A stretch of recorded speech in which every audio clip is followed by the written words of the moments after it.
Vraie question hyper importante. Pour vous, qu'est-ce qui fait un coup de cœur? C'est quoi un coup de cœur?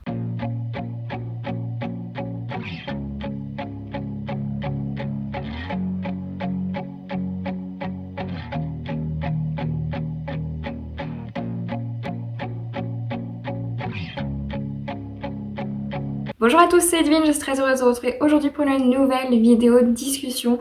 Désolée, j'avais pas envie de me mettre aujourd'hui sur mon fauteuil, j'avoue que être au plus près de la lumière, du soleil, plutôt que d'avoir allumé ma lumière artificielle pour faire la vidéo, c'était d'une part beaucoup plus simple pour moi et surtout beaucoup plus agréable. Je préfère largement la lumière naturelle qu'à la lumière artificielle. Donc le pourquoi du comment, je suis du coup plus à l'endroit où je fais habituellement mes vidéos du mercredi. Mais bon, voilà, c'est juste pour ça. Et c'est pas grave, ça va rien changer à mon propos finalement.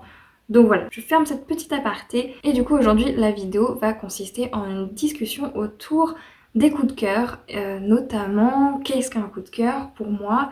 Qu'est-ce qui fait un coup de cœur? Comment on pense le coup de cœur? Et ce que j'en vois en fait d'ailleurs et l'évolution aussi du coup de cœur par chez moi, parce que je me suis bien rendu compte qu'il y a eu une sévère évolution, hein, mine de rien.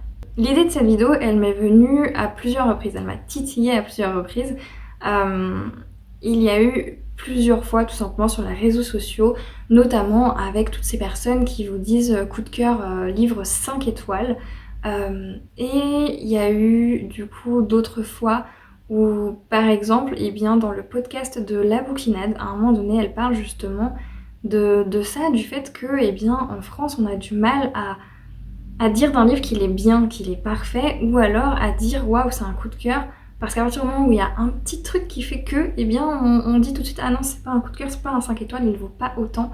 Alors que à l'inverse, aux États-Unis, ou en tout cas du côté anglophone, on est beaucoup plus apte en fait à donner des 5 étoiles aux livres et à oublier le côté négatif, ou en tout cas sans l'oublier, et bien tout simplement en faisant la part des choses, je pense. Et je voulais discuter de tout ça avec vous aujourd'hui justement parce que je trouve ça hyper intéressant et que du coup ça m'a fait aussi me rendre compte que pour moi, enfin je le savais mais je l'avais jamais conscientisé comme ça, et bien pour moi un coup de cœur ce n'est pas ce que j'ai l'impression que la plupart des autres pensent d'un coup de cœur quand ils vous disent c'est un coup de cœur. Et du coup on va en discuter. Déjà, la première chose, c'est que très souvent, pour les gens, un coup de cœur, il faut que ce soit un 5 étoiles. Et qui dit 5 étoiles dit il faut absolument qu'il n'y ait rien à redire sur le coup de cœur, j'ai l'impression. Il faut vraiment que le livre il soit parfait, qu'il n'y ait aucune erreur au niveau de la maison d'édition si c'est édité dans une maison d'édition ou de l'auteur si c'est auto-édité. Il faut qu'il y ait aucune erreur au niveau par exemple du scénario où il faut vraiment qu'il n'y ait pas de choses qui se contredisent ou voilà de petites erreurs d'inattention qui peuvent arriver à tout le monde finalement, que ce soit pour les grandes maisons comme les petites, voire les non-maisons d'édition. Et voilà, il faut vraiment que ce soit parfait du début à la fin et que les personnes n'aient rien à redire pour avoir un coup de cœur. J'avoue que pour moi, eh bien ça, je ne le connais pas. Aujourd'hui, pour moi, un coup de cœur, c'est pas du tout ça. C'est plutôt un sentiment, une sensation en fait. Je saurais pas toujours vous expliquer pourquoi. Je ne saurais pas toujours vous expliquer pourquoi il y a ce coup de cœur. Il y a un truc qui revient à chaque fois que j'ai un coup de cœur. Et je crois que j'en avais parlé récemment dans une vidéo qui m'a aussi fait me dire tiens, il faut que je fasse une vidéo discussion là-dessus. C'est que justement, pour moi, un coup de cœur, eh bien, il y a ce côté déjà addictif. C'est-à-dire que si je suis dans l'univers, que j'ai envie en fait de rester dans l'univers, que j'ai pas envie de le quitter et que je bouffe les pages, mais vraiment, en général, plus la lecture me plaît et plus je suis dans l'univers, et plus en fait je vais lire vite. Et c'est ça aussi qui fait que je lis plus vite quand je lis une saga les uns après les autres, les livres, parce que justement quand je change d'univers à chaque fois, je dois réapprivoiser l'univers, je dois re-rentrer dedans, réapprivoiser les personnages, etc. Et pour moi ça casse quelque chose, alors que quand j'enfile une saga entière d'un coup, eh bien je suis dedans et j'adore mon moment, et c'est plus là que je vais avoir ce côté addictif vraiment qui va s'enclencher d'une lecture à une autre en fait, et ça va être plus là que je vais avoir les coups de cœur. S'il n'y a pas le côté addictif, pour moi c'est difficile d'avoir un coup de cœur. Et en même temps, il y a aussi des coups de cœur, qui ne l'ont pas, mais encore une fois c'est plus pour moi une question de sensation. C'est vraiment quelque chose d'abstrait et pas du tout de concret pour moi un coup de cœur.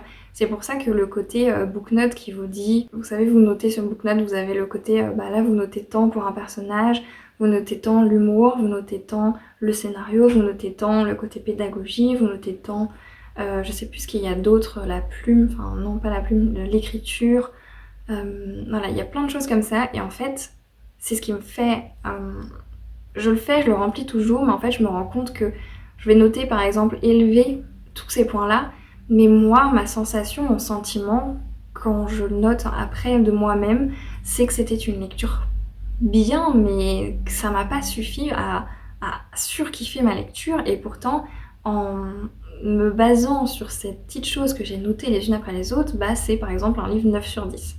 Ce qui n'a absolument rien à voir avec mon ressenti, moi, final du livre, qui est beaucoup moindre finalement. Et donc c'est pour ça que le côté note, déjà, je le prends pas trop en compte parce que ça veut tout dire et rien dire. Enfin voilà, deux personnes qui vont noter le même livre 16 n'auront pas les mêmes impressions du livre et peut-être pas le... La balance sera peut-être pas la même, peut-être qu'un 16 d'un côté sera plus élevé que de l'autre côté, vous voyez. Et donc là c'est pareil aussi au niveau des notes, c'est différent.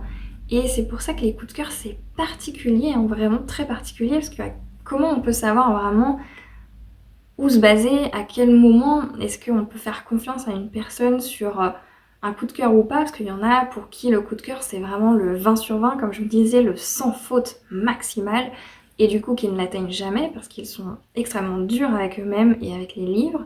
Et puis il y en a d'autres comme moi où moi ça va être plus large. Déjà, très rarement je note un livre 20 sur 20. Je sais pas pourquoi ça là-dessus, je ne sais pas. Je crois que même les mémoires de la forêt, j'ai jamais mis 20 sur 20. Peut-être c'est très rare, ou peut-être il y en a une fois j'ai mis un 20 sur 20, je sais pas. Mais c'est vraiment très très rare. Je sais pas pourquoi. Peut-être qu'il y a aussi ce côté, j'attends la perle rare et que je l'atteindrai jamais, en fait je l'aurai jamais. Mais ce côté-là, en fait, c'est très très abstrait. C'est vraiment, on note en fonction de son vécu, de son expérience. Et on n'a pas forcément la même chose que la personne d'à côté. Donc vraiment ce côté abstrait pour moi il est hyper important dans le coup de cœur et j'ai l'impression d'être la seule à noter comme ça parce que je vois beaucoup les gens noter leurs livres en ayant des critères très stricts. Ah bah là la maison d'édition vraiment elle a pas fait les choses correctement, il y a plein d'erreurs, hop ça m'enlève tout de suite 3 points. Oh bah tiens l'autrice elle a fait une erreur dans le scénario, là elle s'est... ça n'a pas de sens avec ce qui a été dit peut-être 2 tomes avant, bon bah ça saute. Voilà, il y a plein de choses qui sont très très strictes et ça j'ai plus de mal à comprendre. Et pour autant, je peux comprendre dans le sens où il y a eu vraiment pour moi dans le coup de cœur un avant-après. Ce que j'entends par avant-après, c'est qu'il y a plusieurs années en arrière, et bien je me rends compte que pour moi un coup de cœur c'était vraiment le 5 étoiles, c'est-à-dire j'avais rien à redire sur l'œuvre, j'avais adoré, c'était addictif, j'avais trouvé la plume géniale, j'avais trouvé l'univers génial, riche, complexe, ou pas complexe d'ailleurs, ben vraiment rien à redire, hein. J'avais adoré mon moment de lecture, j'avais surkiffé et j'avais rien à redire, donc là pour moi c'était un coup de cœur. Pas forcément le 20 sur 20, mais pour moi, pour noter les coups de cœur, à partir de 17, on commence vraiment à se rapprocher du coup de cœur. Entre 17 et 20, pour moi, c'est coup de cœur.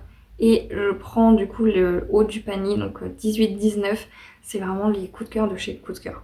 Voilà. Même au niveau des coups de cœur, chez moi, il y a 10 différents niveaux de coups de cœur. Mais voilà, c'est un peu l'idée, moi, que j'ai.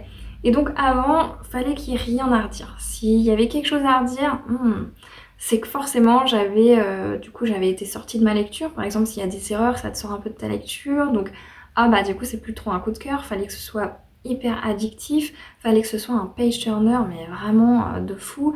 Fallait qu'il y ait, par exemple, une fin qui me retourne le cerveau.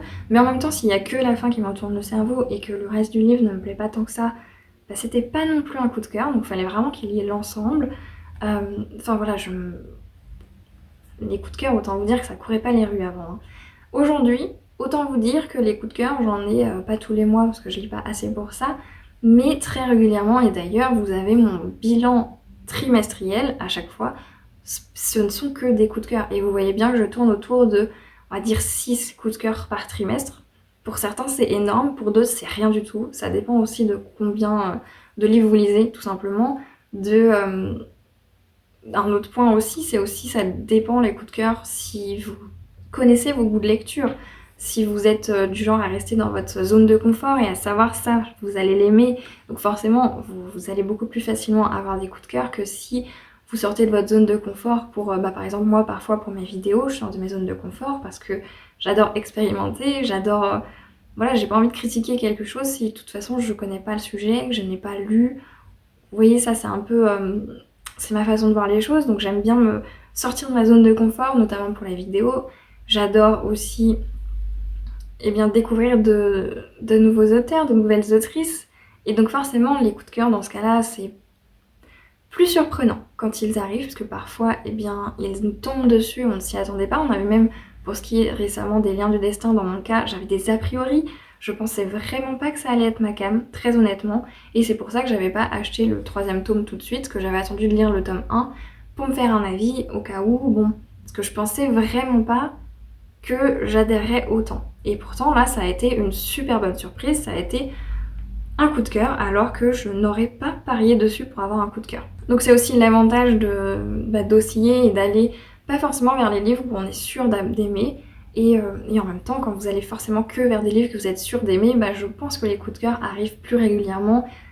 En tout cas ça me semble plus logique. Mais aujourd'hui, vous l'aurez bien compris, pour moi les coups de cœur c'est clairement plus du tout une question de j'ai rien à redire donc c'est forcément 5 sur 5. Déjà je mets encore une fois pas de 20 sur 20 donc vous vous doutez bien que je mets quasiment jamais de 5 sur 5. Ça je sais pas pourquoi, je pense que c'est psychologiquement, je dois vraiment attendre la perle rare que je n'aurai jamais, très clairement. Mais voilà, ça je saurais pas l'expliquer pourquoi pour le coup. Mais par contre aujourd'hui, je peux très bien avoir un coup de cœur et avoir des tas de choses à redire. Et même, je dirais même que j'arrive plus, d'ailleurs toujours dans les livres, souvent j'arrive beaucoup plus à dire tiens j'ai pas aimé ça. Par contre c'est un coup de cœur mais alors je sais pas pourquoi. J'ai les mêmes arguments à chaque fois mais ça diffère pas d'un autre coup de cœur que j'ai eu et au final voilà je sais pas expliquer. J'arrive plus facilement à mettre le doigt sur ce qui me plaît pas, ce qui me dérange plutôt que ce que j'aime mais ça je crois que c'est normal pour le coup. En tout cas pour moi c'est ce qui sort le plus à chaque fois.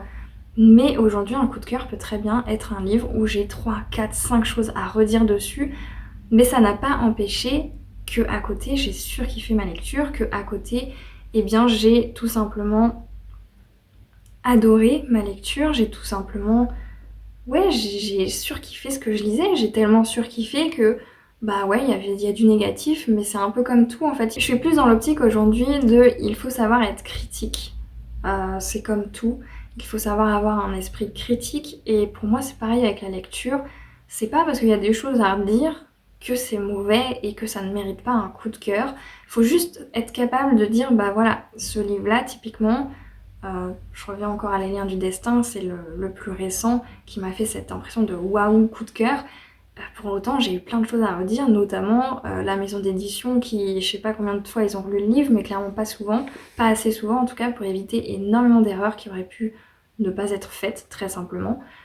Pour une maison d'édition, effectivement, c'est compliqué. Et ça n'empêche pas que j'ai quand même eu le coup de cœur, parce que même si au bout d'un moment ça m'a saoulée de me dire mais sérieusement, genre vous éditez un livre et il y a plein de fautes. C'est moins le cas dans le 2 et le 3, mais dans le premier quand même si. Donc effectivement il faut quand même savoir le redire, il faut quand même savoir dire voilà, j'ai adoré ma lecture mais par contre il y a ça qui va pas. Bon, mais à côté de ça, j'ai surkiffé ça, et ça dépasse largement les petites choses qui, à droite à gauche, ne m'ont pas plu. Vous voyez ce que je veux dire? Donc il y a un peu le côté, je suis hyper consciente des défauts d'un livre, parfois même beaucoup trop malheureusement, mais en même temps, si c'est addictif pour moi, c'est forcément positif. Si c'est addictif pour moi, il y a vraiment ce truc de, pour moi, 99% du temps, un coup de cœur, ça va être un livre qui est addictif. Si c'est pas addictif, c'est compliqué pour moi. Et du coup, je suis pas trop... si j'ai pas envie de retourner dans ma lecture, si j'ai pas envie de défoncer les pages les unes après les autres, si j'ai pas envie de retourner auprès des personnages, etc., c'est mort en fait. Juste, j'ai pas envie et j'ai pas le coup de cœur tout simplement. Donc pour moi, dans 99% des cas, déjà, il y a une chose qui ressort, c'est le côté addictif, le côté plaisir de quitter, non, de revenir à l'univers et justement la tristesse de quitter l'univers en fait, tout simplement. Donc si j'ai pas envie de quitter l'univers et qu'en plus je lis vite, clairement c'est bon, c'est quasiment sûr, c'est un coup de cœur.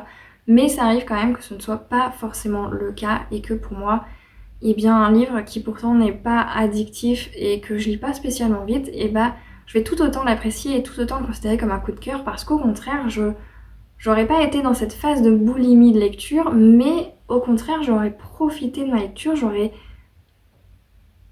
comment dire, j'aurais vraiment été imprégnée de ma lecture d'une autre façon, d'une façon différente, mais peut-être plus profonde aussi.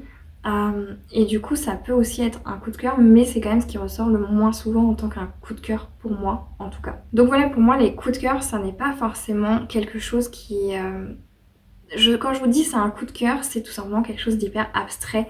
Alors certes, je vais savoir vous dire j'ai aimé ça, ça, ça, et j'ai détesté ça, ça, ça dans le livre, mais en même temps, ça reste quelque chose de tellement abstrait que c'est compliqué de vous dire bah tiens, c'est un coup de cœur parce que ceci, parce que cela. C'est vraiment un sentiment qui m'anime et qui fait que waouh, ce livre-là, il m'a apporté quelque chose, peut-être que je sais pas maintenant quoi, et que peut-être dans 3 ans, 4 ans, je saurais quoi, ou qu'au contraire, peut-être je l'aurais oublié et que du coup, je me rendrais compte avec le recul que c'était un coup de cœur juste sur un moment, mais pas sur le long terme. Ça dépend encore une fois des lectures, mais pour moi, il y a vraiment ce côté, c'est abstrait, je ne peux pas vraiment mettre le doigt dessus, tout comme quand je note un livre, si je vous note un livre 5 sur 20, c'est...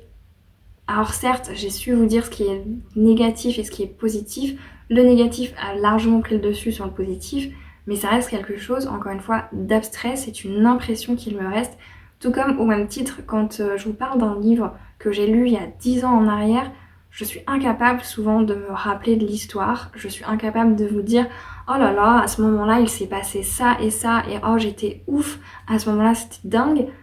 Non, en fait, ce qui m'arrive, moi, c'est un souvenir. Je me souviens avoir adoré ma lecture, je me souviens avoir passé un super moment de lecture, ou au contraire un moment horrible, mais en tout cas je me souviens de cette chose qui est hyper abstraite et qui me permet moi justement de faire en sorte de savoir où j'en suis avec cette lecture. Est-ce que c'est une bonne lecture pour moi? Est-ce que c'est une mauvaise lecture pour moi? Est-ce qu'elle m'apporte quelque chose ou pas? Je ne sais pas forcément quoi, mais voilà, la réponse varie en fonction du moment, du livre, etc. Voilà, je vais arrêter cette vidéo là parce que je suis sûre qu'il y a encore énormément de choses à redire.